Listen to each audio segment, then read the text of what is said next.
Fala galera, beleza? Sejam bem-vindos aqui a mais um vídeo do canal. Hoje a gente vai falar sobre ações baratas, segundo o Décio Bazin, o cara que escreveu aquele livro lá que eu falei, que eu indiquei aqui já para você ler em 2020. Se você não viu o vídeo, eu vou deixar aqui no card, também na descrição, que é o Faça Fortuna com Ações Antes que Seja Tarde Demais. Décio Bazin era um investidor brasileiro, trabalhou na Bolsa de Valores como corretor. Ele era também jornalista, e aí, enfim, quebrou a cara especulando ações e desenvolveu um método que ele considerava o mais correto para investir em ações, e aí ele explica lá naquele livro. Eu não estou com ele agora, mas, enfim, eu vou deixar, se você quiser adquirir, se você achar interessante a metodologia dele, que eu vou falar aqui no livro, se você quiser adquirir, através do meu link de afiliado na Amazon, tá aqui, você não vai pagar nada mais por isso e ajuda aqui a manter o canal. Então, se quiser, compra por aqui. Então já se inscreve no canal se você chegou aqui agora e já curte o vídeo, dá essa moral aí pra gente. Bom, mas como é que funciona? O que é que Bazin, dando aí spoilers do livro, como é que ele selecionava ações para investir?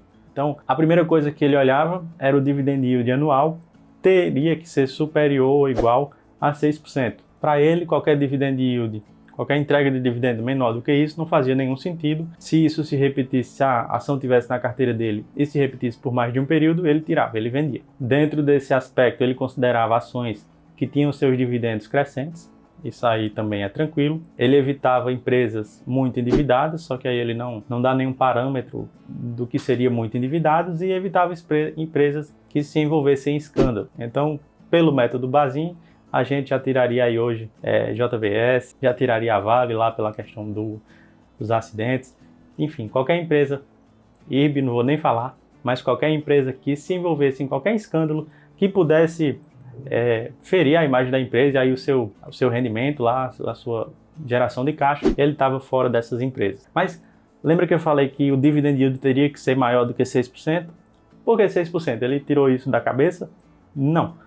6% na época que ele investia era a taxa de juros que a gente conseguia investir em títulos do governo de forma segura, a famosa renda fixa lá, como se fosse a Selic, como se fosse. E aí o método de precificação que ele usa para dizer se uma ação está barata ou cara era somente usando os dividendos. Ele pegava lá o preço da ação negociado na bolsa e dividia pelo dividendo pago nos últimos 12 meses. E aí não é o dividend yield, é o dividendo mesmo, se ele pagou lá 1, 2, 3 reais. Se essa divisão for menor do que 16,67, a ação está barata. Mas por que esse número? Porque esse número é o que garante que o dividendo pago tenha sido pelo menos igual ou maior do que 6%.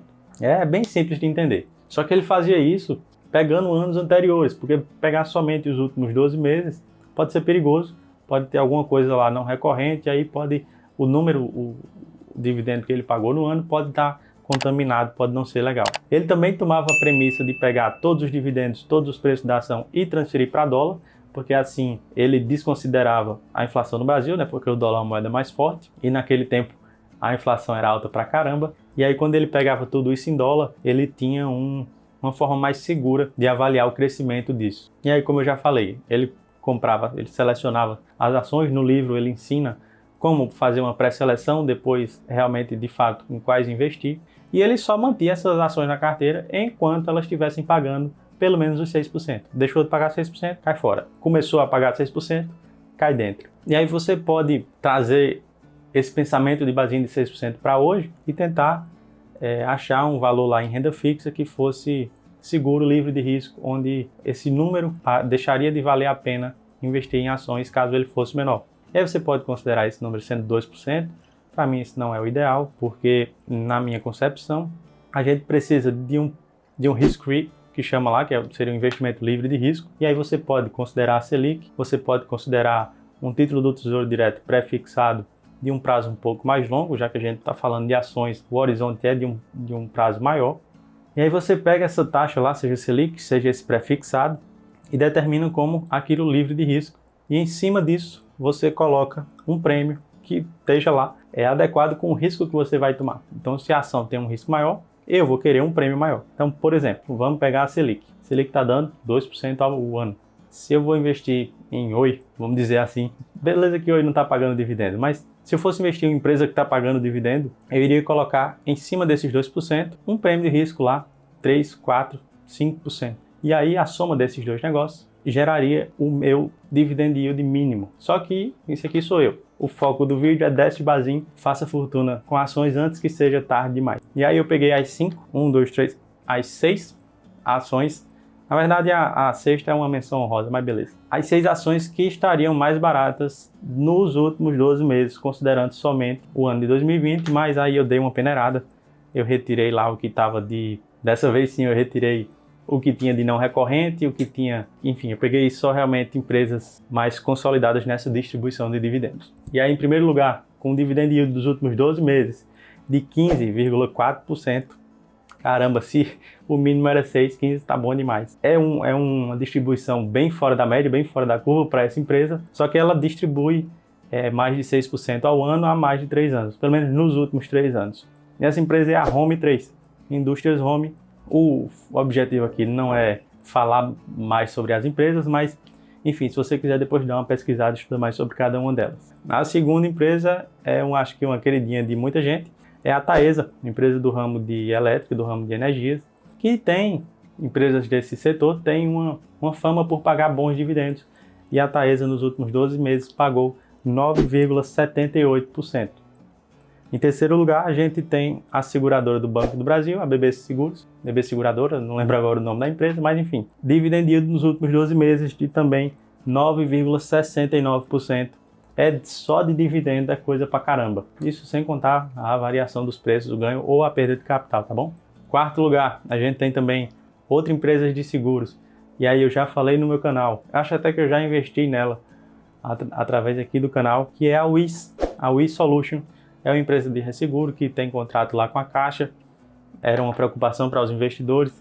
O contrato está próximo de vencer, mas aí ela vem ao longo do tempo já trabalhando a marca da empresa para não ficar dependendo só da Caixa, mas a última entrevista que eu vi com o CEO, ele disse que está bem confiante que vai conseguir renovar esse contrato com a Caixa Econômica. E aí, só de dividendos, a WIS distribuiu 8,6%. Em quinto lugar, a gente tem outra empresa de energia, a gente tem Transmissão Paulista, TRPL4, que distribuiu 6,32% de dividendos ao longo de 2020. Em seguida, a gente tem a Cyrela 3, na verdade, a gente tem a Cyrela, a CYRE3, agora sim, que distribuiu um dividendo, na verdade, um pouco maior do que a TRPL, eu só inverti a ordem, mas 6,38% seria a nossa sexta colocada. Eu não poderia deixar de fazer essa menção honrosa a tão querida, a tão famosa Itaúsa. Se você investe em ações, tenho certeza que você já ouviu falar nela, é muito provável que você tenha ela na carteira, porém, em 2020, ela pagou um dividend yield de 5,7%.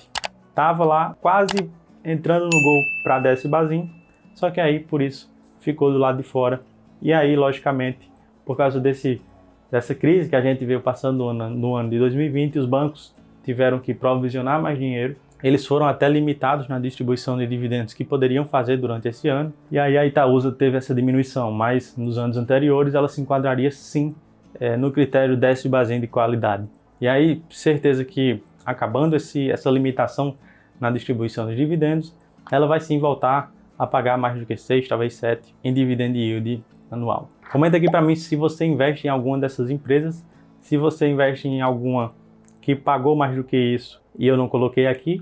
Curte o vídeo se você ficou até aqui, se inscreve no canal e a gente se vê no próximo vídeo.